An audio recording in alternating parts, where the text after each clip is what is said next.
Hey, welcome to Film Fanatics, three film geeks discussing movies both new and old. My name is Dan. My name is Justin. And I'm Joe.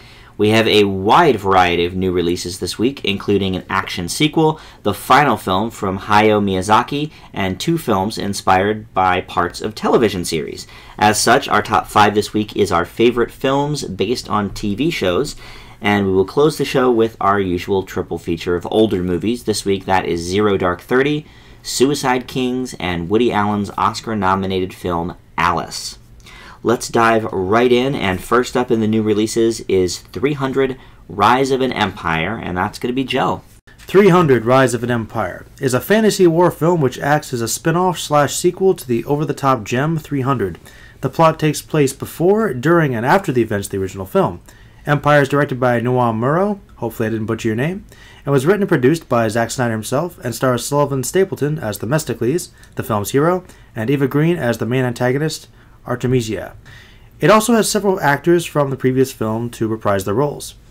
The movie starts with the origin of Xerxes and his motivations for invading Greece and the battle with the 300 Spartans. It then leads into the bulk of the film, which follows Themistocles as he tries to unite the city-states of Greece in an attempt to hold off the Persian Empire. What follows is a lot of testosterone-fueled machismo, slow motion, and CGI blood, much like the first film, ultimately stopping Hobbit-style right in the middle of the battle with obvious hints of sequel baiting. 300 made its mark with its unique visual style, interesting mythology, and over-the-top campy glory. This film takes the basic elements of the first, but with less bite than the original. Overall, Empire feels like a watered-down, murkier version of the first film. I mean this both in regard to the overall narrative and the actual look of the film. Rise is a mixture of missteps and improvements over the original. While most of the characters, with the exception of Themistocles and Artemisia, are bland and underdeveloped and, with the mythical tone of the original, somewhat lost, the story is still arguably more compelling. Some things are overdone, including, oddly enough, the slow motion, which even exceeds the original 300. It also steps into new directions, with random hyper-realized violent sex scene in the middle, which briefly brings the movie to a halt before leading into possibly unintentional comedic gold. Despite the flaws, I have to admit that I found the narrative compelling, the main characters interesting, and the pacing leaving me wanting more. I did enjoy this one, though the original is still significantly better. Hopefully next time we will actually get to see more of Xerxes, because he was my favorite element from the first film, and this one was basically supposed to be about him, which is slightly misleading. So hopefully the next film will reveal more. I give 300 Rise of an Empire a B-. Not too bad. I have to say, I really did not think I was going to like Rise of an Empire, which, you know, knowing my taste makes sense. I never saw the first one because it always seemed like it would be way too violent for me, and that was before I watched all these violent movies that I watch now for the show. I thought about watching the original before seeing Rise, but when the preview for this one gave away the ending, plus history existing, I just sort of thought, well, maybe I don't need to. Understandable. But I have to say I was very surprised about how I felt about Rise of an Empire. It's not amazing, it's not legendary, and I'm sure it's not as good as the first, like you said, as sequels rarely are. This is a true statement. But I did enjoy Rise of an Empire. I really liked the slow motion throughout the film, which I know was a complaint of mine during The Legend of Hercules. However, what that film did was slow down the action to do slow-mo all the time, and in Rise of an Empire, pretty much all the fighting was already in slow-mo, so it was like that was the tone of the movie. And I thought it actually worked very well for this film, and I enjoyed very much how it made the blood splatter look. And I kind of like the color of the blood, too. I don't know what... Very thick. It was very, like, thick and viscous. I kind of liked it. Eva Green, I thought, did a great job as the beautiful and clearly insane Artemisia, which makes sense, as she was one of the only things that kept my interest in Dark Shadows in 2012. She's not necessarily that adept an actress, but there's something about her that just sucks you in to her style of campiness. She really owned the role for sure. Yeah, I mean, and to speak to your statement, I mean, I think the comedy line you're referring to is intentional. And I have to say this, too. This film has far and away the best 3D of the year. So far. Did you see it in 3D, Joe? Actually, I did. You're right. It was pretty good. It was, like, really good, especially compared to all the crap that we've got so far. It's because it's one of those films that was obviously made to be 3D instead of being converted. Yes, that is always the difference, it seems like. I still don't feel any need to go rush out and watch the first 300, since it seems like a lot of it might be sort of the same. But I certainly was surprised by this one, like I said, and I give Rise of an Empire a B. Oh, wow. Justin? In 2006, 300 was testosterone-fueled but wildly inaccurate for a comic book movie that left many an audience pumped for more. It's a shame that after 8 years, the sequel did not have more to bring to the table. To be fair, the look of the film is still enticing, and the action sequences are exciting as ever, if not largely more of the same. But there just isn't enough here to make the sequel something different. I know you both mentioned that you liked the 3D. I personally thought what could have lent itself to more involved action sequences instead feels like it's mostly used to make the blood blotchier, which not only feels wildly unnecessary, but often gets in the way of actually seeing the action sequences. The substitution of Spartans for Athenians this time could have lent for really interesting and new fight sequences, but with the exception of them being on boats this time, they're pretty much Spartans Part 2. 300 Rise of an Empire is not a bad film and will likely satisfy any fan of the original, but just feels like it could have been so much more, and a wildly anticlimactic ending, which ends up feeling like a cheap ploy for a third film, turns what could have been a B- into a C+. You know, I didn't really think of the 3D so much with the fight scenes even. I just thought for the framing of the shots, and like when Xerxes was like standing atop the pillar and like they panned out, and I mean, I thought that was a really, really well done 3D shot, and that's kind of the style of the first one a little bit. Okay, this one was darker, but it kind of was trying to go along the same vein. And in terms of like all the giant like green screens and stuff, that's really obvious. Though the murky blood is different. Like it was in the first film, but there was a lot more. It was a lot more subtle. Yeah, there's a lot more of it this time around. Like it's kind of funny for as over the top as the first film was. It actually did some things a little more subtly than this one did. Is that right? This one actually did a lot more. It really was trying to top it, which I personally thought took away from it a little bit. It was overkill. Yeah, I thought that's usually sort of the rule of sequels. You know, to take what worked in the first one and do it, you know, quote unquote, bigger. Though usually the better sequels tend to just try and take the original and do something different with it. I agree. And this one, I mean, I think, like I said, I think that the story was actually a little more compelling. I think that in terms of the actual history behind it, and I did like the main character's goal. Whereas basically in the original film, it's basically like, we have our city-state and we're macho and Xerxes doesn't tell us what to do. And it's hinted that there's like this idea of uniting Greece because Leonidas is actually like an okay guy, but everybody else is like, we're Spartans. Screw the Persians. Yeah. Seriously, they weren't really caring about anybody else except themselves. Where in this one, it's like a bigger idea. Okay. Like, in all honesty, I don't know if I'd say that he's necessarily a better character, but overall, like, the characters themselves were people you could get behind as opposed to the Spartans, who were just kind of really macho guys that happen to be the heroes in that situation. I see. So, from that character standpoint, as minor as it was, I think I like this one a little better. But I do think overall the execution in the first film was much better. And the one thing that kind of disappointed me, I mentioned it briefly, is my favorite thing about 300 was Xerxes. In the first film, he's this really intimidating, like almost supernatural force. And in this one, they kind of made him a bit of a wuss. And it really took away from him because this is based on the graphic novel that Frank Miller is currently working on, which is not done yet. So this is like a preview to that. Oh, that's interesting. This is based on, I think, the first half of a graphic novel, which has not even come out yet. That's supposed to be about Xerxes. So basically, it's going to be leading into the final film, which I'm guessing is when all of Athens and all of the Greek city-states gather together and just try to take down Xerxes once and for all, which is why I think there's definitely going to be another film on the way. One would hope, but who knows? Well, it would make sense with the box office the Rise of an Empire is doing. It's doing very well. It opened at number 1. And you guys would admit, the ending was very, like, Hobbit style, kind of right in the middle. Very, like, in the middle of the action. Happening. Like, there's got to be another one, guys. Yeah, to be continued. But here's my problem with the way it ended. Hobbit, yes, it stopped in the middle of an exciting moment. However, you still go figure, like, okay, this was during a moment where we could get ready for the third movie. 300 is all about the action sequences. Yeah. So why they're stopping literally in the middle of an action sequence is kind of lost on me. Well, you could kind of make that argument for Desolation of Smog because that's kind of like in between two sequences where he breaks out of the mountain, he's about to go destroy the city. I mean, there's like a short period of time between two major action sequences. So I mean, it's similar. Yeah, I thought it was relatively similar. I mean, there's more meat, obviously, in The Hobbit story-wise, but it's not a huge difference. No, I'm not saying it's like an enormous difference. I'm just saying with 300, like I said, it's all about the action sequences. It is. That's what people go to see. Well, so why you're stopping there is kind of ridiculous to me. Always leaving wanting more, Justin. That's true. I mean, they want more. People liked it, as obviously the box office shows. Yeah. And people like 300. They're loyal to the film, so I'm sure they'll see more if they pump out another one. Oh, no question about that. I'm saying, still anticlimactic. Well, I'm guessing they'll hopefully build a little more of a story around the bad guy, because I think that's what they're slowly building up to. But what little character development we had in the beginning, I think, was enough to at least carry the movie. All right, well, let's move on to our next film, and that is Mr. Peabody and Sherman. And this movie takes characters from a classic regular segment from the old Rocky and Bullwinkle show from the 1950s and introduces them to a new generation, really 2 generations at this point.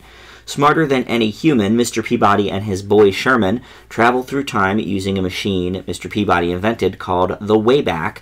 And while in the segment, which ran just a few minutes on the old show, that's pretty much all that happened, here they are given much more time to explore their characters, and it's a lot of fun. The jokes come fairly fast, the voice talent is very good, especially Ty Burrell as Mr. Peabody, and while the animation may be a bit crude, it actually works as a nice throwback to the original series. There's even some interesting commentary on unconventional parenting situations. And there's some nice little history lessons, too. It's what I think Joe wanted Walking with Dinosaurs to be. We sort of talked about, the educational element that could have been with Walking with Dinosaurs while having fun. I mean, I don't think it was the best example of that, but compared to in something... that same vein. Compared to something like Walking with Dinosaurs, It's leaps and bounds better, yes. Yeah, I mean, this is a fun kids movie at heart, but it's actually a little bit educational, too. Some of the puns and silly humor get a little bit tiresome, but that was always a staple on the Bullwinkle show, so it's nice to see the filmmakers have such reverence for original creator Jay Ward and his work. I laughed throughout the whole movie, hard. I'm not positive the resolution made much sense, but then again, Mr. Peabody is smarter than I am, so who am I to say? I give the movie a B+. Justin?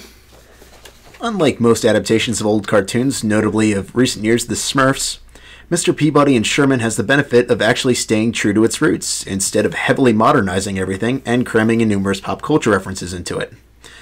Unlike the last family time travel film, Freebirds, Mr. Peabody and Sherman actually understands how they're implementing their format of time travel, and making it relatively approachable to kids. The film does offer some historical context, though most of it is played for what I commonly refer to on the show as cute humor, and for the most part it's present during the first act. However, as the film goes on, that slows down dramatically, and works to respect its own narrative, playing off much of the build-up for humor, and throwing in some sentimentality at the same time. Along the way, there are a few puns aimed for adult audiences, notably one near the end with Bill Clinton, that will likely shoot over the heads of kids, but it helps the film be more approachable. It's by no means without its flaws, but Mr. Peabody and Sherman is a fun film for everyone, with more than a couple good laughs to its name, and I give it a B. Now, I saw it in not a very populated theater, but I was the only one that laughed at, like, a handful of those jokes. Same. The kids certainly didn't know what was happening, and I guess the parents they were with just didn't appreciate it or weren't paying attention or something, but... Or both. Or both. It's one of those times when you kind of feel like an idiot for like, laughing so hard when no one else is laughing. Hey, if it works for you. But, I definitely appreciated some of that humor. Joe, what'd you think of Mr. Peabody and Sherman? The strongest aspect of this movie are the main characters. I don't really have any knowledge of them from the cartoon, but if this is an accurate representation, I can see why they are indeed to be beloved. The writing for Mr. Peabody and Sherman is really lots of snappy dialogue with some dry wit and puns, which of course I love. This type of funny works really well for me, so it made these two even more enjoyable to watch. Also, as you guys mentioned, Ty Burrell gives a fantastic performance as the coolest canine ever, and Max Charles makes Sherman seem like a genuinely real kid. This movie presents a pretty solid story about the struggles of parenting despite all the wacky elements. The two main characters are easily the best part of the movie. As for the plot itself, while I can't really say that I was that impressed, I felt that while there were some areas of history that were covered, the film only utilized a few and probably could have fleshed those out a bit more as well. Patrick Warburton is always a pleasure to be here as well, playing King Agamemnon, but as the funniest of historical figures in the movie, I thought he was a tad underused as well. The movie does try something challenging with time travel, paradoxes, and whatnot, but it feels rather rushed towards the end, as Dan mentioned. Despite these minor issues, I think the family dynamic was strong and the main characters were very likable. With some decent animation and mostly good jokes, I think that this is a worthwhile family film, and I give it a B. Nice. And Justin, you hit on something that I think was very interesting, that this movie relies not at all on pop culture references from the now. I mean, the most hip reference I think it makes is talking about how he invented Zumba. And that's something that you don't see too much. And it's something that I also liked about the Cloudy with a Chance of Meatballs movies. You know, that sort of deference to, you know, an older time. Here, obviously, they're time traveling, so it makes sense that there wouldn't be a lot of pop culture references. But even in really well done kids movies, like Despicable Me, for example, there are certain references that 5 years from now, irrelevant. Who's to say, you know, whether they'll make sense or not to children. But I mean, I think in 10 years, a child can see Mr. Peabody and Sherman and won't be lost. Think of it the same as a child that would see it for the first time now. Yeah. So I thought that was an interesting point. I mean, I thought it was pretty reverent to the original material. You guys, I know, are unfamiliar, but it stuck pretty close to those characters, certainly. And it really gave Sherman, specifically, a whole new life and backstory. Like, in the cartoon, they just did time travels, and you never really knew, okay, why does a dog own a person, you know? And here we find out that he adopted him, and all so they this were stuff. actually father and son.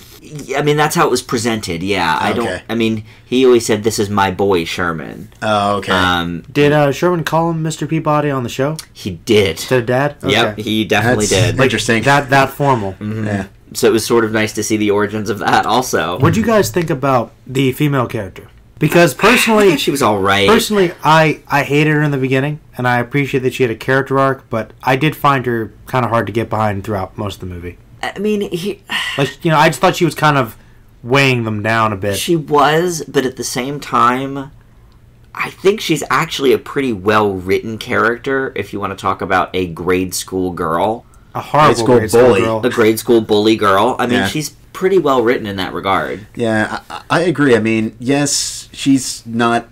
Likeable? She's not particularly likable during the first act, but she does have a relatively decent arc, and the way she transitions throughout the story is pretty good. I mean, not my favorite character of the whole story, but a decent performance. Her dad was pretty awesome. Character.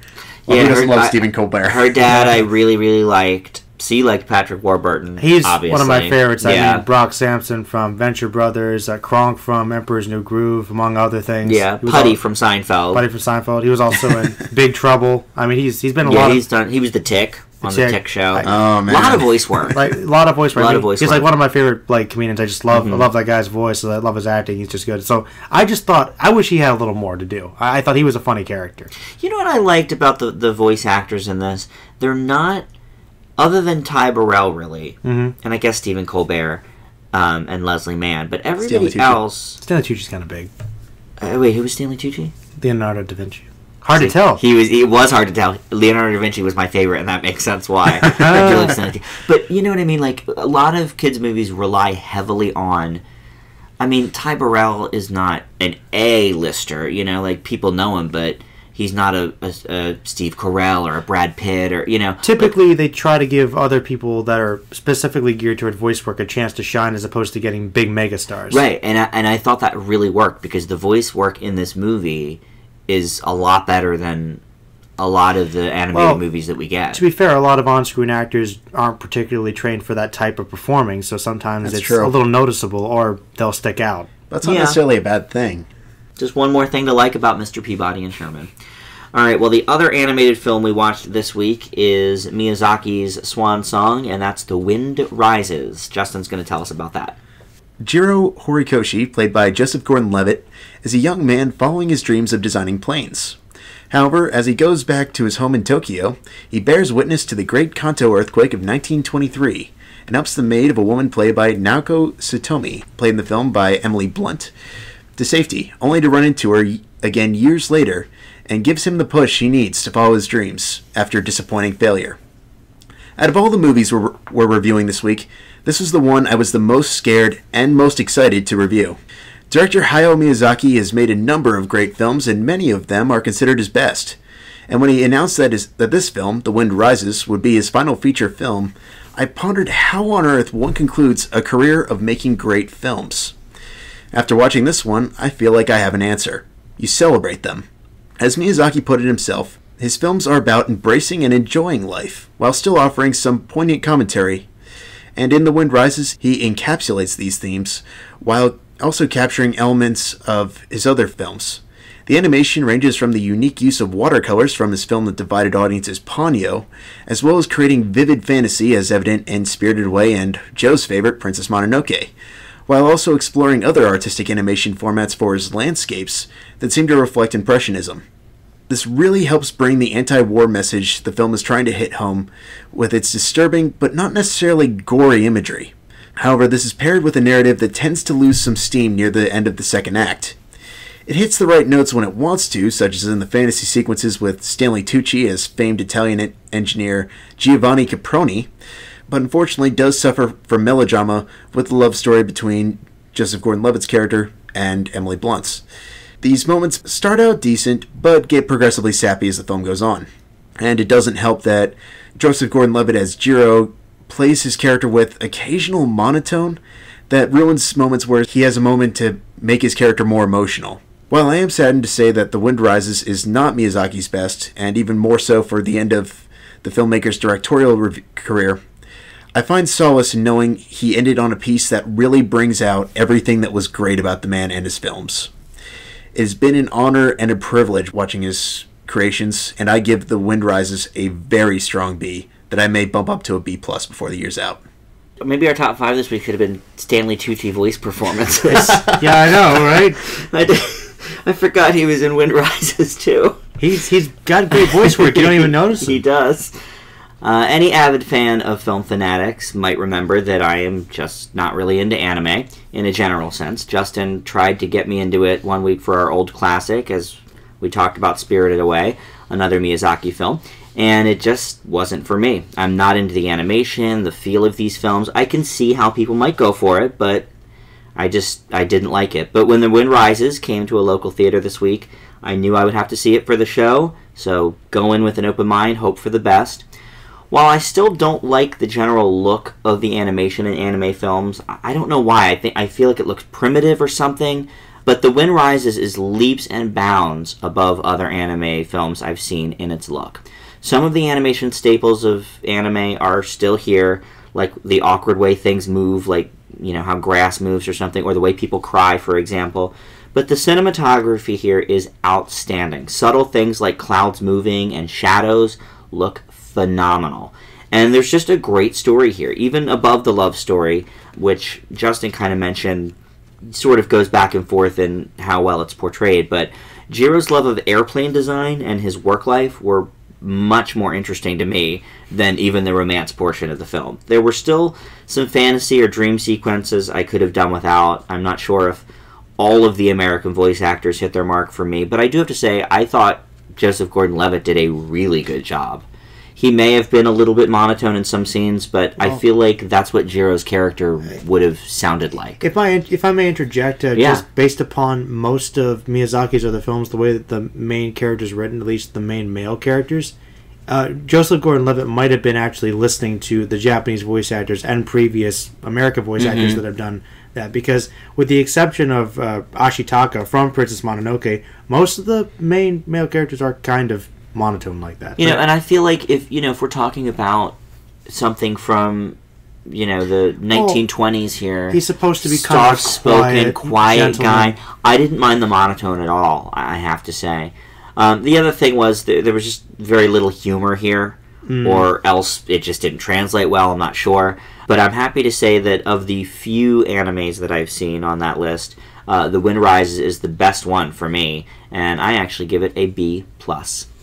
How about that? Joe? This historical drama is really a good send-off to the legend of Miyazaki.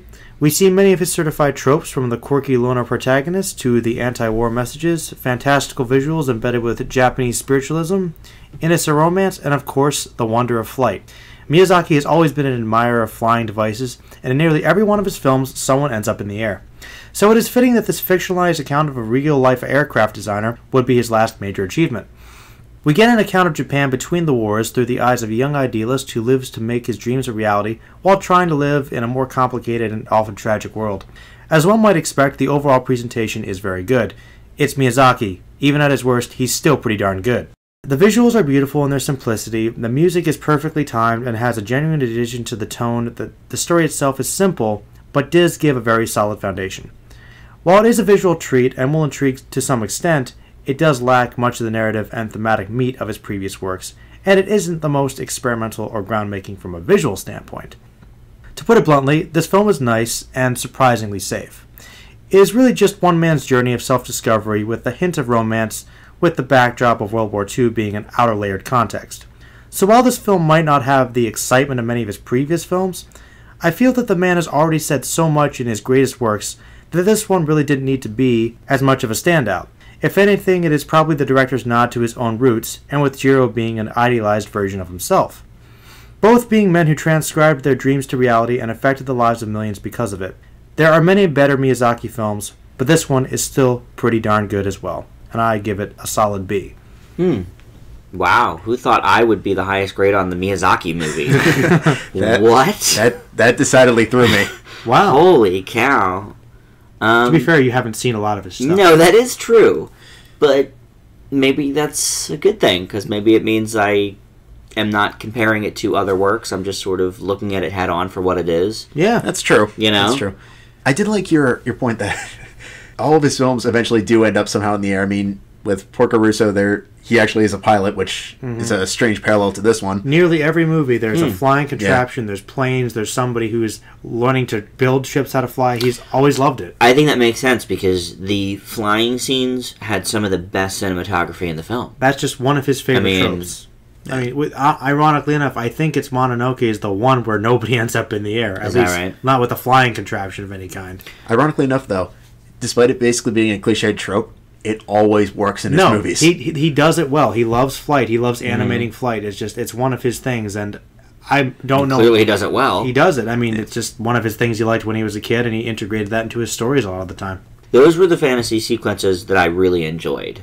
His dreams about his dreams about planes. When he was actually flying. I do agree, though, that the romance was cute, but it was probably the weakest part of the movie. Yeah, more or less. There's always a hint of romance, and at least in the majority of his movies. I'd say about 90%. At least 90%.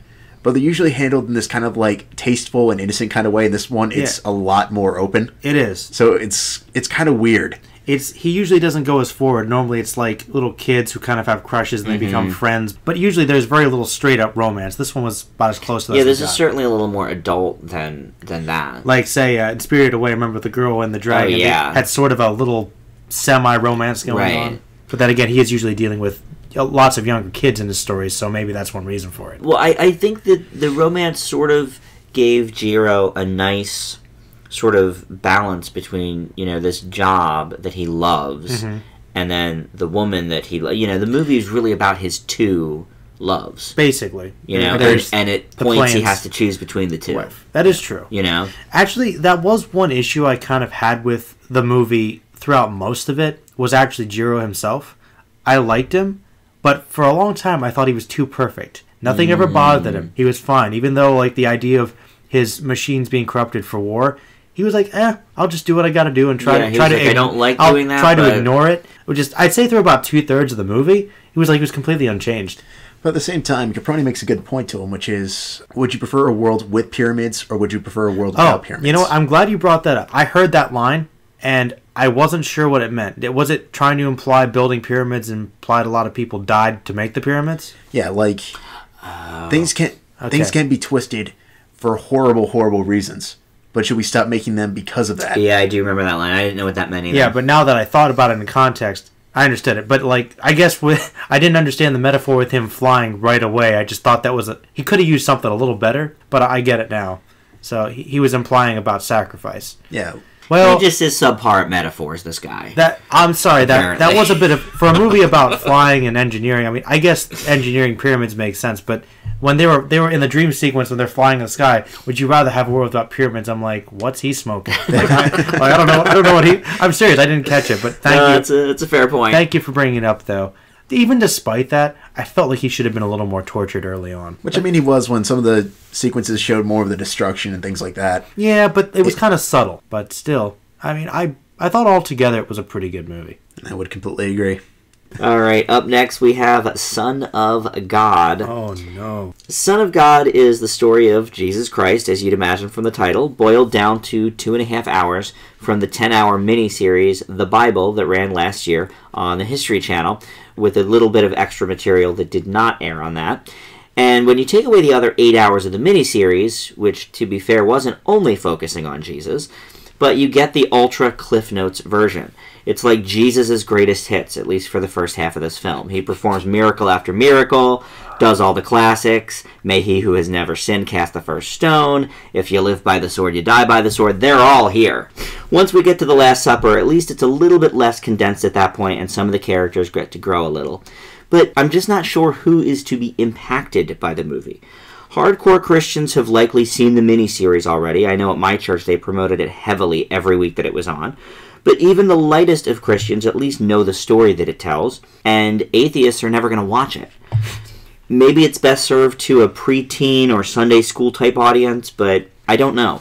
Budget-wise, it looks good for a TV movie, but fairly average for a big screen production, and that hurts it a little bit too. And I didn't understand why Jesus had to be like this rugged, sexy Jesus.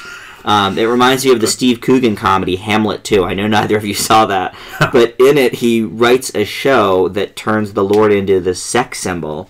And they even have a song in the musical called Rock Me Sexy Jesus. And it kept playing in my head throughout the whole movie of this Son of God. Yeah, it was in the trailer for the film. Just none of Son of God, unfortunately, was done that well. And I end it with a D+. Joe? Calling this movie preachy would be too easy. Oh, I'm loving this already. That's good. Still, even for the subject matter, it's pretty preachy. Mm-hmm. But not in an interesting or elaborate way. The narrative is taken from the scriptures of the Bible and even uses just about every famous saying Jesus ever uttered in the book. That is really where the crux of the problem is. Now, if you are a devout Christian and you want to see the limited text of the Bible displayed on screen to about the same level of detail, then that's all well and good. However, I have seen 2 films before this one following some direct aspect of the Jesus story, and both of them were compelling, with well-developed characters and thematic points, or at the very least, clever editing and visual appeal. This film doesn't really contain much of that. Perhaps that is because it is a very direct translation, but that doesn't translate to a fleshed-out story if the plot and ideas cannot be expanded upon. Jesus and his disciples are one-dimensional, underdeveloped, and, quite frankly, kind of unmemorable. It also takes it the easy road, and instead of making Pontius Pilate a conflicted man, as he's usually portrayed, they decide to make him straight evil. Though most versions seem to have him not really this simplified, this one does. Another example of the lazy writing, really. Enough bashing, though. Let's get to a few good things. I thought the acting, though it was not great, it was decent enough. I did like the expansion of Barabbas as a rebel of sorts and putting some input onto the real history of the time. This film also managed to keep from offending most people with the exception of ancient Rome. It was also decently shot and produced for basically a television program. Son of God is good if you want a by-the-numbers, safe retelling of a very well-known story with nothing new to offer. As a film, though, it really doesn't hold up. Son of God gets a D. Justin, what do you think? Regardless of one's own religious beliefs, Jesus has long been one of history's most influential figures. However, as Dan mentioned, the film feels like a Cliff Notes summary of his entire life, which, given its near 2 hours and 20-minute runtime, should not be an issue. One would imagine Jesus as being played by an incredibly charismatic individual, but instead they get Portuguese soap opera actor Diogo Morgado, who decides to largely go through the motions, and the $20 million budget leads to cheap effects when it comes to showing off his miracles. It also doesn't help that none of Jesus' disciples have any form of character development, which mostly feels like missed opportunities for such. This may have been since director Christopher Spencer chose to tell the story primarily from St. Peter, but even then there is no excuse. Overall, Son of God has the opportunity to tell one of the most impactful stories of all time, but handles it cheaply and lifelessly, and I give it a D+. Yeah, when you hear $20 million, you think, oh, that's for a TV movie, miniseries, that's pretty good. But not when it's 10 hours long. Yeah. You figure that, that cuts it down pretty significantly. So I'm wondering, do they put more budget into the Noah story or the Garden of Eden or something? Because, I mean, Jesus was kind of slacking a bit. We need more from Moses. Yeah, I don't know. You know what I mean? Yeah. Like, I'd hope their budget was more expansive somewhere else. I don't think so. I mean, I think this was the... That was the cream of the crop? I think... Probably. I mean, that makes sense if it's the Jesus parts, but that kind of makes me wonder what Moses got. And, yeah, it's not kind of horrifying. One, Job Justin said it. Some of the, the miracles that he performs are not that.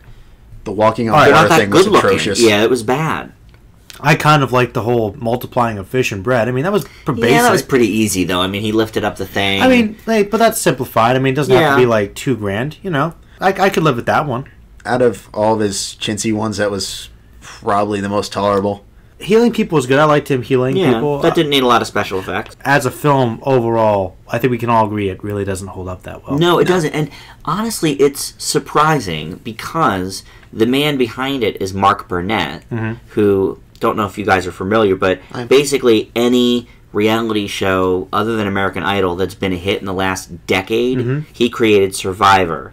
Apprentice, The Voice, The Amazing Race. I mean, he knows television, and for him to do this big epic 10-hour miniseries and then have it look like that, on the big screen is just not. To be fair, that guy has definitely produced some entertaining stuff for people like, but that's a very different type of storytelling. It is. It's obviously more contest-based. It is, and I mean, even in terms of just cinematography, I mean, you're going for hyperrealism. You're actually kind of doing a fake documentary, whereas this is trying to create something more fictionalized, more grandiose. That's true. So he might have been taking on more than he can chew. I'll give him some credit for branching out and trying to tell the story of Jesus. Yeah. But, I mean, I think he needs to work on it. Yeah. Unfortunately, this was not the one, I think. I will say this, though. This being the first of 3 Bible-related movies we're getting this year, I'm really hoping the other 2 are better. Well, there's Noah. What's the other one? Exodus, which is going to be out in December. That's the Moses one. Yep. Wow, this is the year of big Bible movies. Yep. Well, it's the year of religion movies, because you've got Heaven is for Real coming in about a month. And then there's a movie with your favorite, Kevin Sorbo, God's Not Dead coming out in 2 weeks. That's right. So Hercules. There's a resurrection of biblical type movies. Who knows? Maybe there's something coming. There you go. It's a sign, man. All right, well, that's it for the brand new releases. We've got our home media moment now, the new to DVD film Mr. Nobody. I figured with Jared Leto just winning his first Oscar, we'd check out a new to DVD film for the show this week starring him, and that is Mr. Nobody. Justin's going to tell us about that. Nemo Nobody, played by Jared Leto, is the last living mortal in the future where his ultimate fate is left to the people. As he lays waiting, his psychologist uses hypnosis to allow him to look back on his forgotten past, where the choices are endless, which range from those he falls in love with to how he meets his end. Mr. Nobody is quite possibly the most complicated film we have ever reviewed on Film Fanatics, and that's largely due to its unique, albeit confusing, narrative style. It's a film revolving around choice, and as such, it's important to see just how a minor thing can make all the difference on the ultimate endgame. This will likely make the film difficult to follow for most during the start, but the more things start coming together, the more it can really be appreciated. Leto, now an Oscar winner, and rightfully so, continues his talent here as a man literally torn between his various pasts and what may or could have been. It gets a bit over the top at times, particularly when they start going deeper into the psychological elements, but it makes it all the more unique. That said, Mr. Nobody is a unique and thought-provoking film that I highly anticipate watching again in a few years, and I give it an A-. Joe, let's go to you. What did you think of Mr. Nobody? There is a great deal going on in this film, as Justin mentioned. In fact, I would caution the viewer to prepare themselves for a bombardment of a variety of ideas. This film was loosely science fiction, but it was really more of a surreal, psychedelic mystery with hints of dramatic undertones. The sci-fi is kind of a framework. The movie has ideas that have been explored in other films, but not really with this much ferocity and in such a massive combination. Nobody takes place in at least 3 timelines of the protagonist's middle life, with each being started by the events in his childhood leading one way or another. It also is kept within the context of the far future, with the man reflecting on his own life and the decisions he made or did not make. There is also a mishmash of dream states within dream states, hallucinations, possible other timelines, and even completely fictionalized accounts. This allows the viewer to see this character from many points of view, whether it be from a child, a teen, or an old man. In addition, we see the adult in different scenarios with different families, lovers, or lack thereof. Many concepts are explored, including the concept of time and reality and how in flux they are. This allows for many existential questions to be asked. Why am I here? Why is this? What is my purpose? Is this real? Does it matter? Is there an afterlife? Etc. Really, despite all this, the narrative is based around the powerful message that life is a beautiful experience, and as long as you live, you are allowed to make mistakes, since that is a big part of being human. The pieces actually do start to fit together, and most of the storylines are sort of tied up, with a surprisingly upbeat ending despite a very depressing and often disturbing tone throughout the movie. It could be argued that nobody does do a little too much, and I do really question the 2.5-hour runtime. Still, I wasn't really bored by the film, and I enjoyed the eerie atmosphere and the dreamy tone, which matched some of the very trippy ideas that were being discussed. And also, Jared Leto proves how fantastic an actor he is, and perhaps in this role more than any other, and the rest of the cast brings true humanity to the table as well. It's a bit messy and requires lots of thought, but mostly it's worth it. B+. Alright, very good. Well, you know me. Uh-oh. And these kind of movies. This ought to be good. It really was trying to do a lot. I think way too much with what was happening. And I was actually all set to give this movie in the D+ range up until the conclusion of the film in the last 15 minutes or so. Now, from there, what do you guys think happened? Did my grade go up or down? There are two possible scenarios. Yes. Choice. Okay, I'm going to give you my breakdown. Okay. Go on.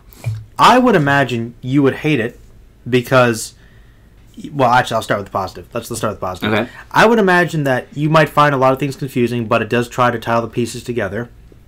And towards the ending, it does give an explanation to some degree of what's really going on. Mm-hmm. So a lot of the weird stuff does kind of make sense. Therefore, you can be satisfied. However, the more philosophical element that the film tries to portray towards the ending kind of makes you feel like everything you just watched might be kind of meaningless. So, just judging by reaction, I might think it might be the latter rather than the former. Justin, what do you think?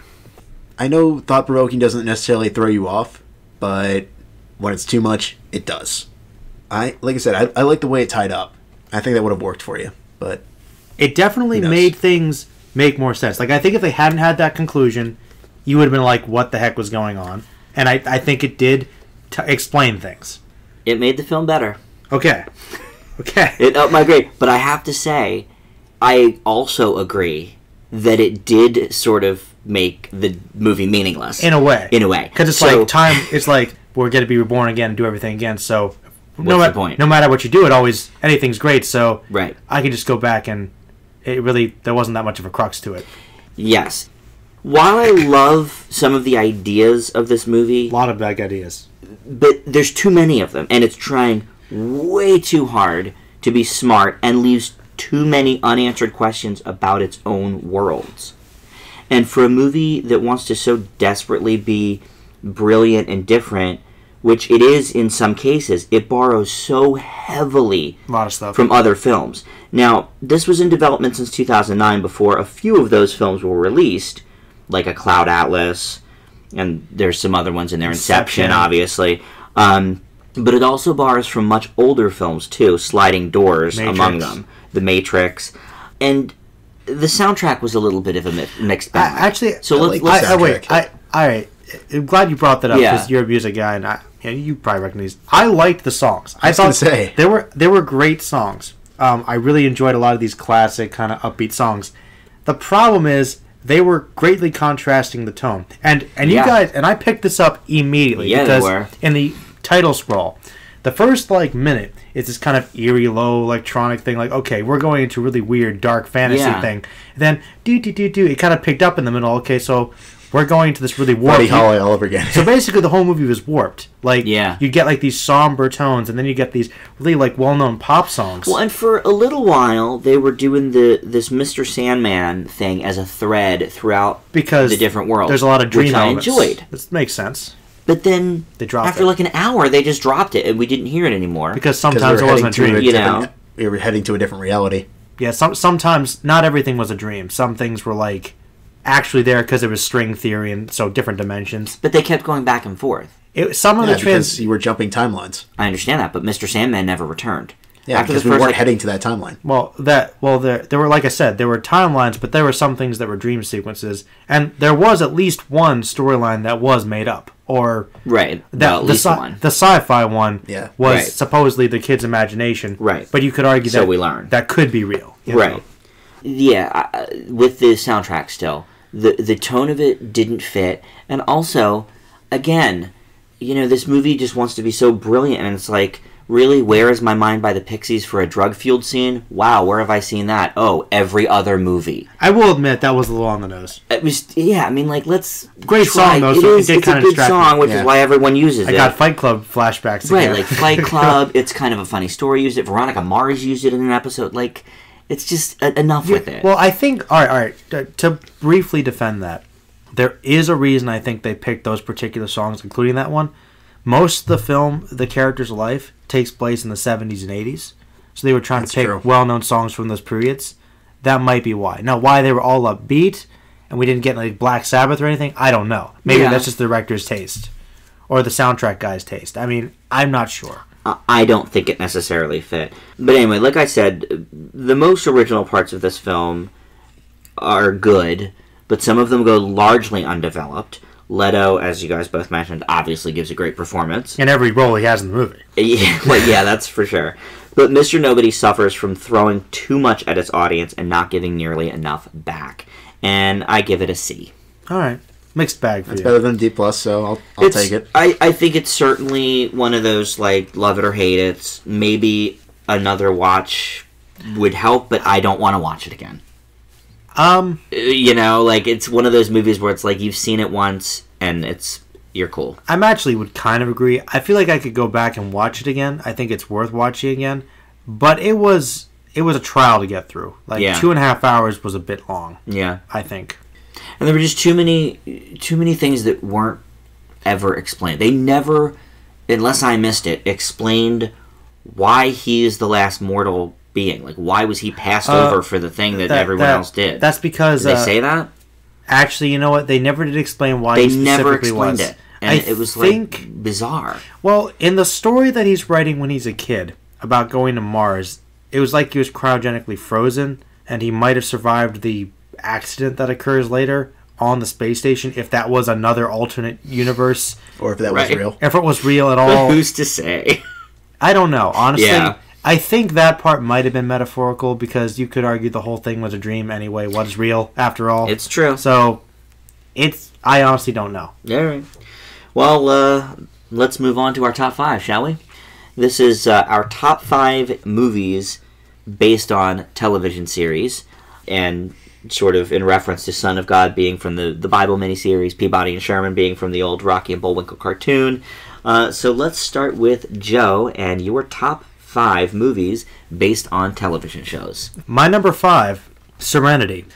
Obviously based on Firefly, which is one of my favorite sci-fis, and we all know the story, canceled way too soon. Joss Whedon's a genius, and God, the show is this great fusion of just westerns and sci-fi, and it's just amazing. And I thought Serenity, I know some people have issues with it, but considering the fact, I think Justin and I have talked about this before, considering the fact that it had to wrap up all these outlying plot elements in a 2-hour movie from a show that got canceled way too soon and the fans brought it back, this was a great cap-off to it.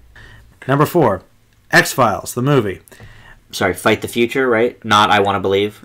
There was a choice. They had 2 different titles. I just want to clarify for the audience. Sometimes it's generally referred to as X-Files, the movie. The subtext was Fight the Future. Okay. But yes, So the first of the X-Files movies. yes. Just checking. Is there anyone that actually likes the second movie? Look, since we're on that note, I didn't hate it as much as some people did, but if you don't like it, I have no problem with you not liking it. Anyway, okay.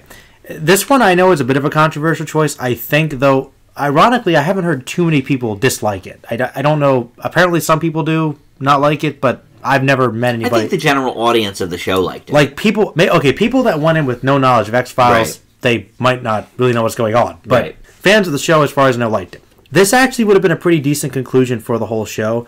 The season that followed this really tied up all the loose ends to the main alien arc, which is one reason why the future seasons kind of teetered afterwards. Had it ended there, I think it would have really been a way to kind of send off X-Files at its peak, because it sort of leads into the final climax of season 6, because it takes place between 5 and 6. It was just a really great ending point for the narrative. They should have ended it there. Well, it's one of the few movies from a show where the show is still on the air. That's true. You know, usually they're long after the show's been on. It's kind of like what they do a lot of times in animated shows. They have a special to take place to fuel it. But X-Files is one of the exceptions. Number 3 is one that you guys have seen. It's Batman Mask of the Phantasm.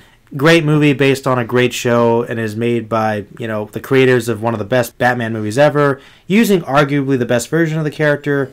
What more is there to say about that?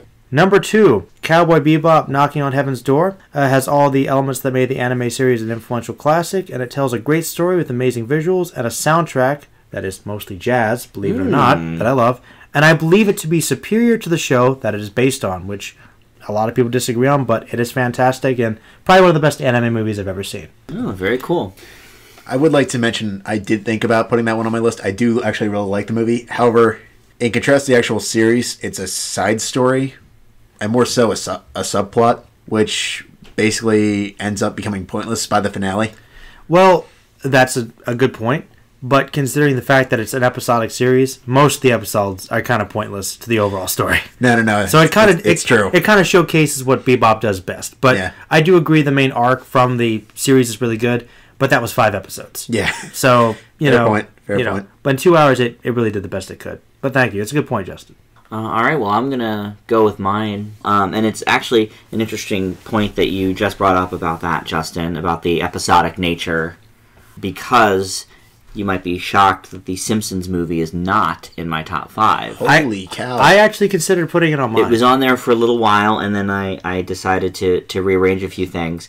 For the primary reason that largely it is just a supersized episode of the show. They do a few things in the movie that they would not be able to do on the show.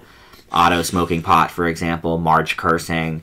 But by and large, 4-part episode. It's a 4-part episode, which I love. I gave it an A. It's a great movie. I cried. We all know that. But so that would probably sit at a comfortable number 6 on my list. Okay, good. Good to know. All right, so my number 5 is The Naked Gun from the Files of Police Squad. That's based on a show?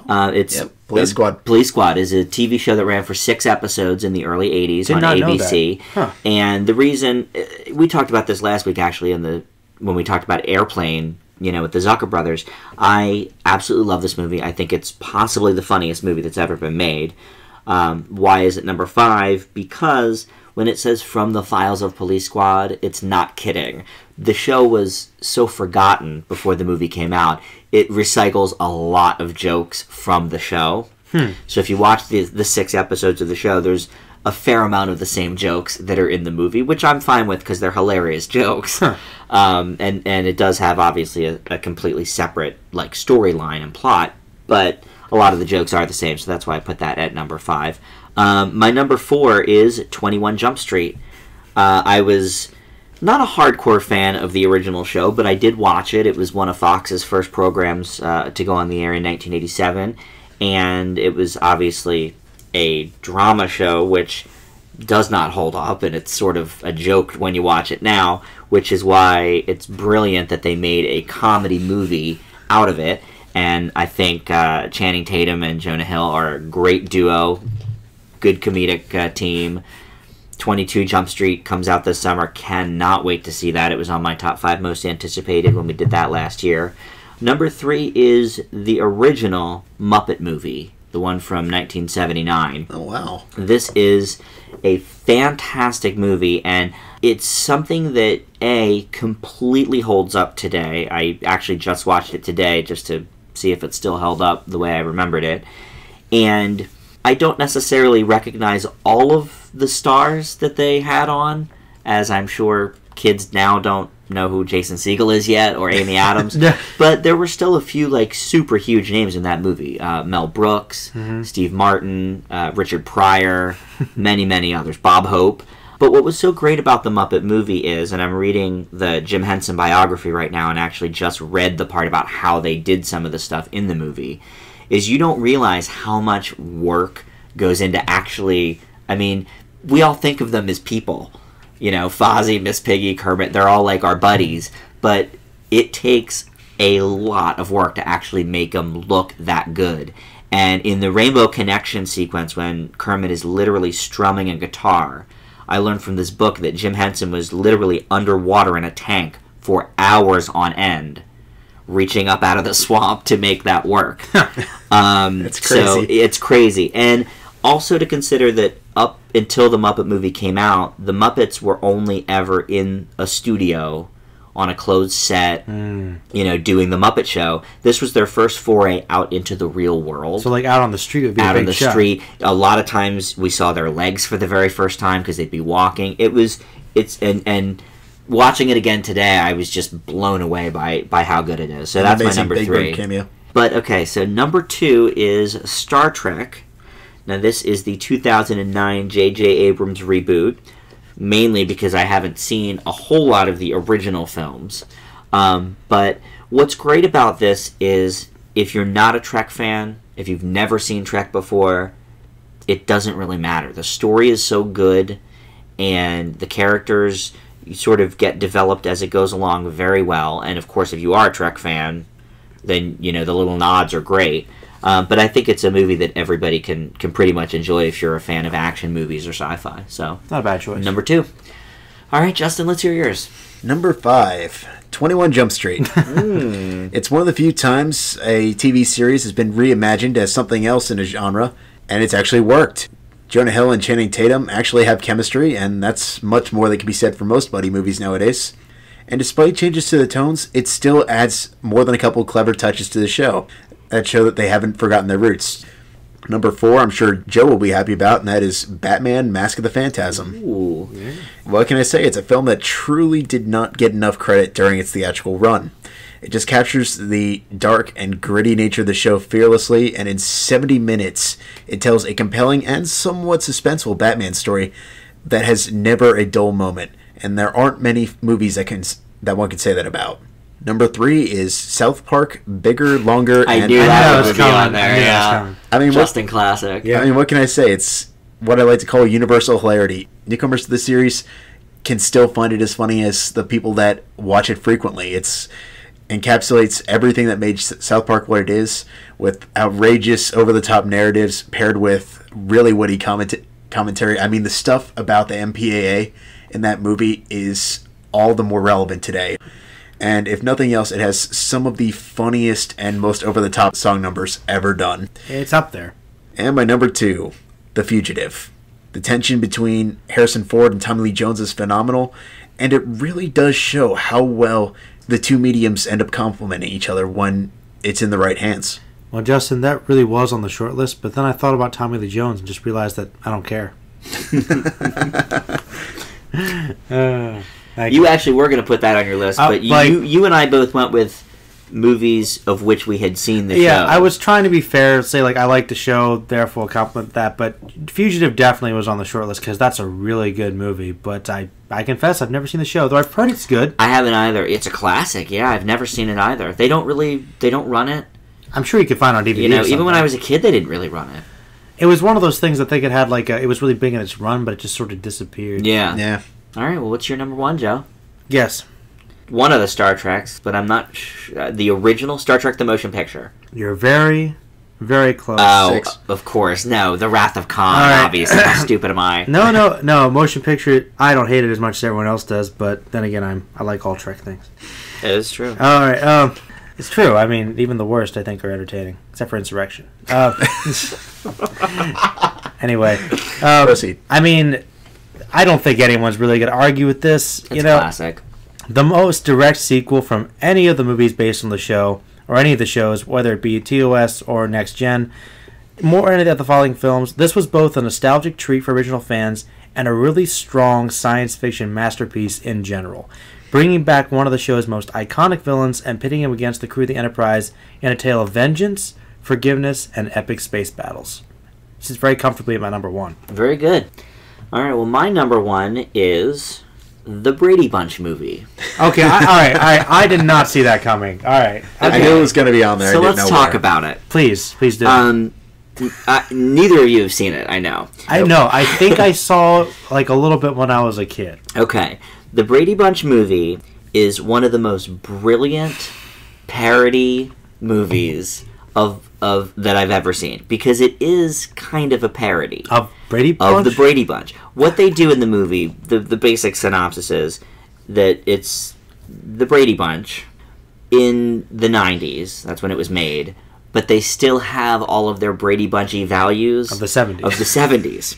And so they're sort of like social outcasts, but Greg and Marsha are both like really hot, so people want to like be with them, but like, and they don't understand like about sex. It's hilarious, but at the same time, it pays absolute tribute. Like, it's everything Austen Land should have been. Oh, With the whole like parodying Jane Austen, but like poking fun at her and it not working. Yeah. Brady Bunch movie does it so very well. It's a perennial for me. I'll watch it at least once a year. I know that a lot of people do like it, actually. Yeah.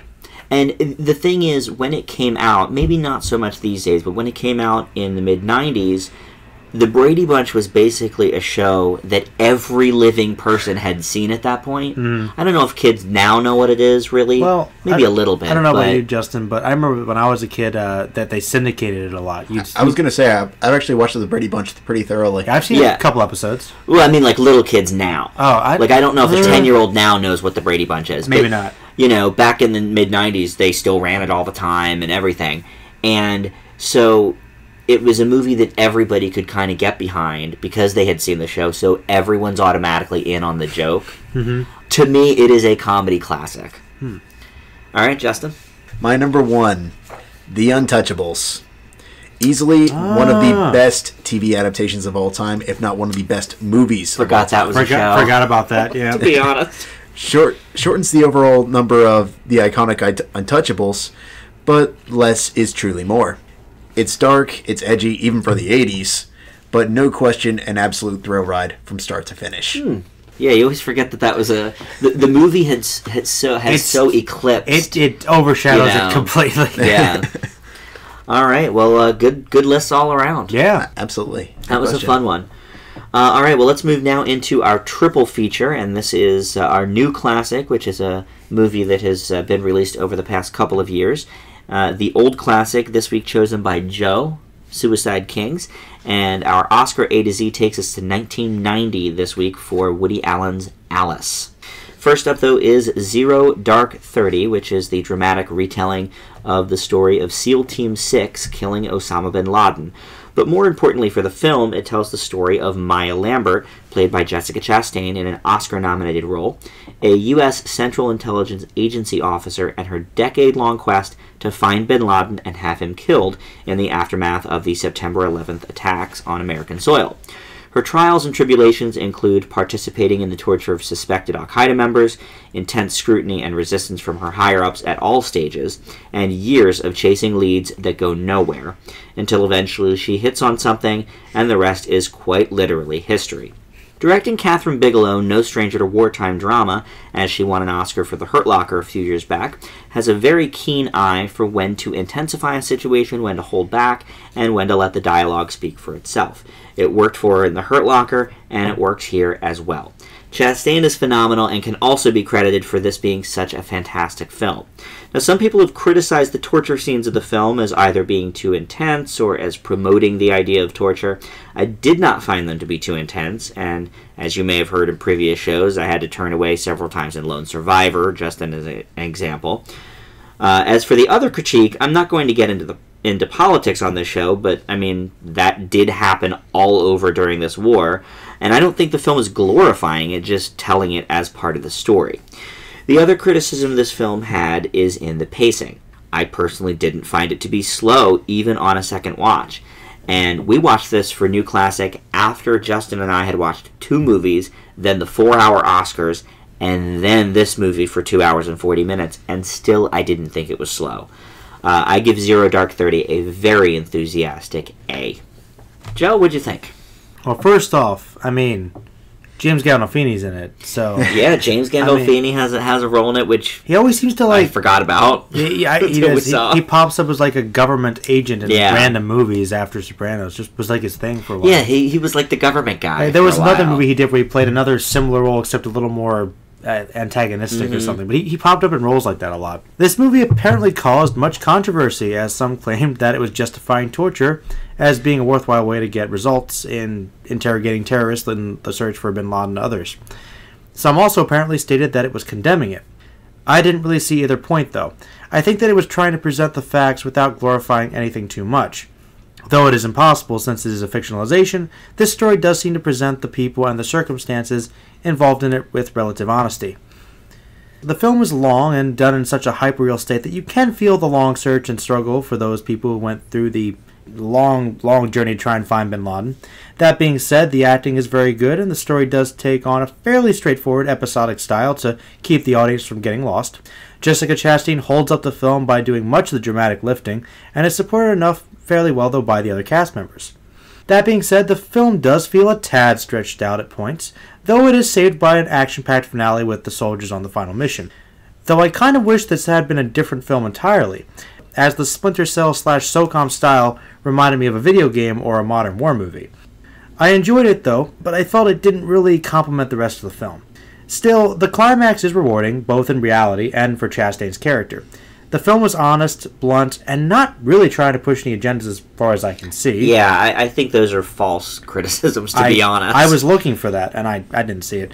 It is commendable as a project in film, though it does seem to be lacking some of the flair. Still, a very good outing, and I give it an A-. Okay, not bad. Justin? Well, I can't call myself the biggest supporter of director Catherine Bigelow, and I will happily argue that The Hurt Locker is overrated. I have to give her credit for telling hard-hitting stories in compelling ways. Despite Zero Dark 30's lengthy running time, the film rarely drags thanks to a number of great performances, but most notably from Jessica Chastain in the lead. This may have also been largely benefited from Bigelow telling the story in segments, which surprisingly doesn't feel episodic, but rather helps viewers understand the further complexities of the story and the reasons for the titles of their chapters. It's a deep and fascinating look into the hunt for one of the most elusive criminals of all time, and for that it has become all the more prominent, and I give it a well-deserved A. You really, are with her in this journey, and it's obviously we know the outcome going into the movie, but around every corner you're like, man, we want you to do it, you know? And I think that does sort of help it move along. And let's not leave out Kyle Chandler, my buddy, as always, who really plays a jerk in this, but he plays it very, very well. He does. Yeah. Yeah, I don't think The Hurt Locker, to touch on that for a second, should have won Best Picture. I think it is a great movie. I've heard some contention on that one. Some people really like it. Some people are a bit on the fence about it. It started my my love for Jeremy Renner. Well, that's something, you know. It falls kind of into the Inception category for me. It is a good movie. It's not a great movie. It's a great performance from Jeremy Renner. Unfortunately, if you listen to the commentary, you get to hear Catherine Bigelow all but basically get down in a shrine and worship him, but... Well, some people would. I would. In my bedroom right now is a big shrine. Oh, man. That's a horrifying image. What's interesting is, okay, so that film, got me to really follow Jeremy Renner's career, and this film got me to follow Jessica Chastain. I mean, I had seen her in The Help by that point, a couple of other things, but after this and all the hype around it, once I saw it, I was like, okay, I'm on board with the Jessica Chastain train. Let's see where she's going next. Well, she's good. It's sort of horribly ironic because what really did it for me, for Jessica Chastain, was a movie you hate. I remember The Tree of Life. The Tree of Life. Which came out the same year as this. I just thought, big year for her. She gave this awesome performance. I got to see more of this girl. Yeah. She is one of those actresses where it's like, she seems to have that kind of movie for everybody. It may have been Lawless for Joe, because she's great in Lawless, too. Actually, yeah. Actually, that's probably the first big thing I saw with her in it, so yeah. Honestly, and it's so funny because she's only really been in our consciousness for about 2 to 3 years, but she's given all of these great performances in such a short time. She's growing fast. And she's growing very fast. All right, well, next up is Suicide Kings, and that is one that Joe brought to the table for our old classic. And before we hear from you, Joe, I want to remind our listeners that coming up very soon will be Listener's Choice for Old Classic. So if you are listening, think about what you might want us to review for the show for Old Classic. The only rule we really have is it has to be at least 2 years old, and preferably you have to enjoy the film. And so if you don't, we'll never know. Yeah, we'll never know the difference. You could lie to us, make us watch crap, and then review it. Get more entertaining views that way, maybe. But yeah, let us know that on the YouTube comment section, and we'll get going on that. All right, Joe, tell us about Suicide Kings. Suicide Kings is a 1997 neo-noir, Justin loves it already, comedic drama starring Christopher Walken as a semi-retired mobster named Charlie Bartolucci, Dennis Leary as his flunky/valet, Lano, and Jay Moore, Sean Patrick Flannery, Johnny Galecki, Jeremy Sisto, and Henry Thomas as a group of young men who kidnap him. The plot follows a group of friends who decide to kidnap a reputed mob boss, Charlie, and subject him to a gruesome torture in order to help them come up with the ransom to save Elise, the sister of one of the guys. This plan proves how arrogant, inexperienced, and kind of stupid these fellows are, as Bartolucci proves to be too much for them, ultimately turning them against each other. Meanwhile, Lano, Charles' bodyguard, searches the criminal underworld to try and find Elise. The movie is one of my favorite darker comedies. It has some pretty funny and often crude writing that is really held together by a great cast that has really excellent comedic timing and great chemistry with each other. Most notable is Johnny Galecki as Ira, whose house is used as the hideout without his permission, who often steals the show and is probably the best character in the movie. There are some very serious moments as well, however, with Dennis Leary giving some of his best delivery on both comedic and dramatic fronts. Finally, we come to Walken, who is perfect in the role and also showcases his own talent in both areas. It all builds to a pretty good twist that really takes the movie down its final darkest turn. That isn't to say that it is perfect, however. The scenes with Sean Patrick Flannery, as Dan kind of pointed out and made it clear for me, in those flashbacks are incredibly cheesy and rather out of place. Some of the scenes with the girls' kidnappers, one of whom being Brad Garrett, are also sort of bizarre and underdeveloped. The comedy does start to wear a little bit thin in the final act, though it does recover in the final scenes. The film is also notable for having 4 alternate endings on the DVD, which the director wanted to keep in, apparently because finding an ending that the test audiences would like and find suitable was very difficult. Personally, though, it is a tad darker than the rest of the film, but I did find the ultimate ending to be satisfying compared to the rest. Suicide Kings is a comedy with great performances that actually gets better with repeat viewings, and I give it a B+. Okay. Justin, what do you think of Suicide Kings? As I've mentioned on the show before, I think it's incredibly difficult to pull off dark humor, but when it's done well, it truly needs to be seen. Such is the case with Suicide Kings, which combines the humor with some really impressive drama, and the two for the most part work rather well together. Granted, the dark humor is largely slapstick, which will likely divide audiences as to how funny it actually is, and not everyone in the cast has the best acting, but Christopher Walken easily gives one of his best performances, and that's motivation enough to watch it. Overall, Suicide Kings was an unexpectedly fun and suspenseful ride, and I give it a B. Yeah, Joe, this one was an interesting choice. I had heard of it, but had never seen it, and didn't really even know much about it or who was in it. Like you said, it is a great cast. There's a pretty appealing premise, and it's headed up by a very, very funny Christopher Walken. And poor Johnny Galecki, whose character was just trying to make the best of things, and everything kept going horribly wrong. But at least he had Walken in his corner, which is more than I can say for most of his friends in this film. And actually, it does seem like a good stepping stone in Galecki's career. It was at the tail end of his run in Roseanne on TV, and years before Big Bang Theory made him a household name. And it's interesting because he has some broad humor here, sort of the slapsticky type stuff that Justin mentioned, that we never saw on Roseanne, but it's closer to his Big Bang Theory presence. Though not quite. It's actually more over the top than that. Well, yeah. It is more over the top, but I mean, it's a little more in line with that character. It's more, yeah, like in Roseanne, it was more, the dialogue was the driving force, and, you know, there's some more physical comedy. Yeah, there's a little more physical comedy in Big Bang Theory, and there's certainly shades of it that we saw, you know, in Suicide Kings. It's a good transition, though. It really is. It was a nice turning point in his career.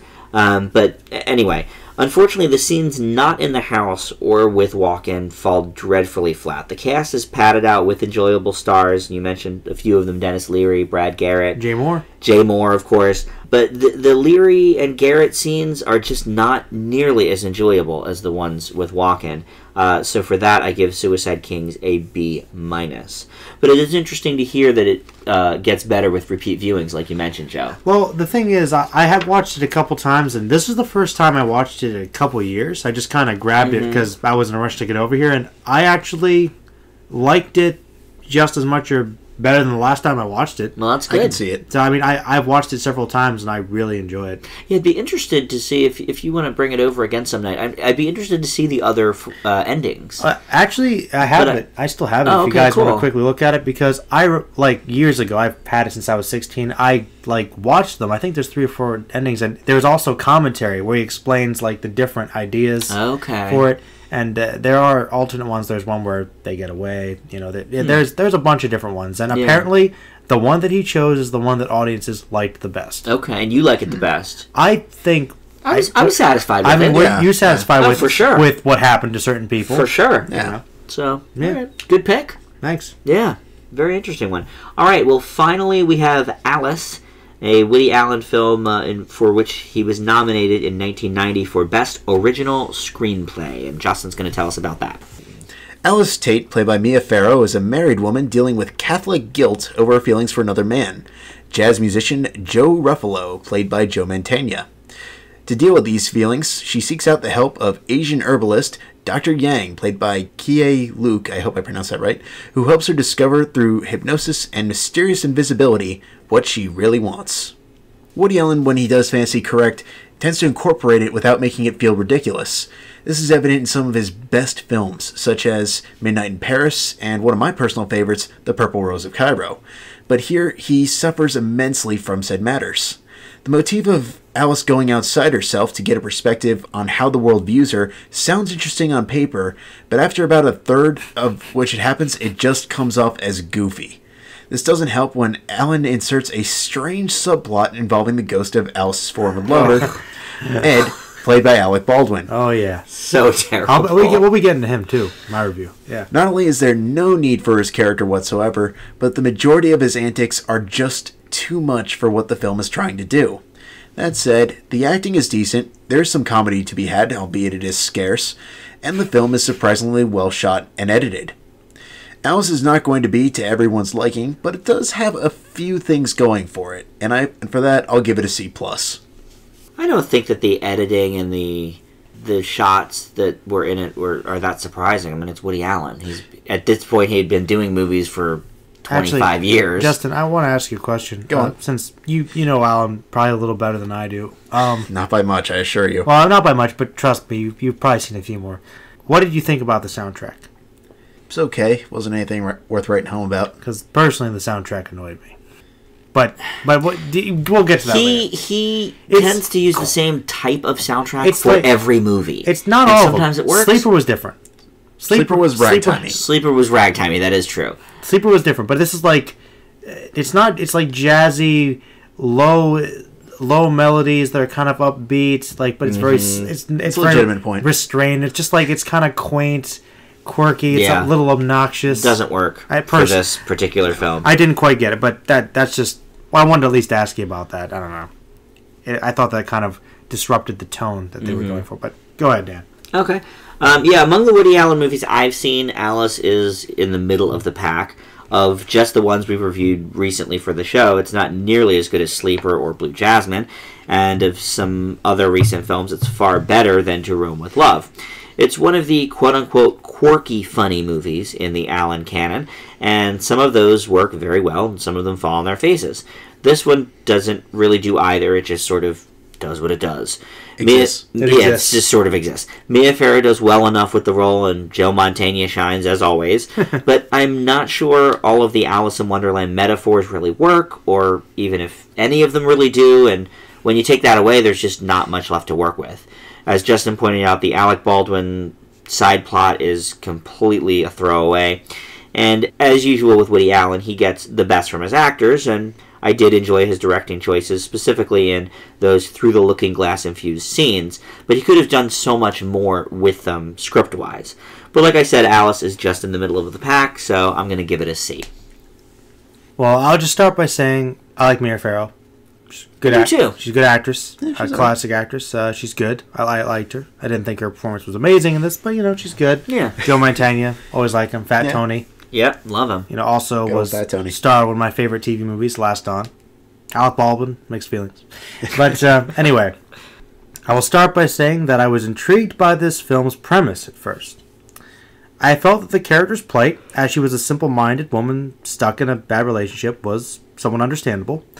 While I will state that my rule for not caring too much about rich people and rich people problems is still in effect here, I think that Alice is trying to break out of her shallow, hollow little role. However, she still wants to have an affair essentially because she's bored. She should want to get out of the marriage because it's bad, but she just finds a man attractive and goes after him purely based on that, which I wasn't entirely sure I could get behind. There are some cool visual tricks here, as Justin mentioned with the editing, with the hallucinations blending with a possible fantasy, such as invisibility and the ghost of Alec Baldwin in a rather out-of-nowhere subplot, as acting as sort of her conscious and obnoxious conscience. That kind of is grating. The source of all this, though, is a creepy, offensive, racist stereotype. And I believe that's Dr. Yang. An interesting character, perhaps helping in his own way through hypnosis and other means, but he's still really offensive. I'm sorry, and that's just obvious, and I think that needs to be stated. This movie's ideas of cleverness got me, as Dan pointed out, about halfway through to the halfway mark, but then it got kind of boring, pretentious, and repetitive. It just seemed like it ran out of some of the fun ideas that it started off with. It seemed like there was a lot of potential there, but once you got about halfway through it, it made it kind of a chore to get through. Still, the acting from everyone, Mantegna, Farrow, even William Hurt, was good. Yeah, he was good. Far improved from his accidental tourist When days. I think it's going to be like the low end standard. I mean, just where he was falling asleep in the plane, like, you guys get it, I'm the accidental tourist. Yeah, but William Hurt does a pretty good job playing a kind of an unlikable character, but he does a better job there. But the story had some unique ideas and maybe even a decent message somewhere in there, but really it couldn't sustain it with that lack of creativity throughout the whole movie, and some of it does come off as being ultimately a bit snobbish. And I give it a C-. Okay. All in that sort of mid-range there. Yeah. Woody Allen has certainly done better. Yes. No question. We'll be watching Annie Hall on the Oscar A to Z within the next couple of months. So. I don't know if anything's going to beat Sleeper, man. I don't know. Listen, I liked Sleeper. No, I'm telling you, this was no Sleeper. Yeah. I can watch Sleeper. It actually wasn't. Yeah, over this? Oh, yeah. For sure. Sleeper's like a B. Yeah. Well, and I like good... Diane Keaton more than Mia Farrow, I think. Well, I mean... So there's that also. She has a bit more range. Yeah. To be honest. She does.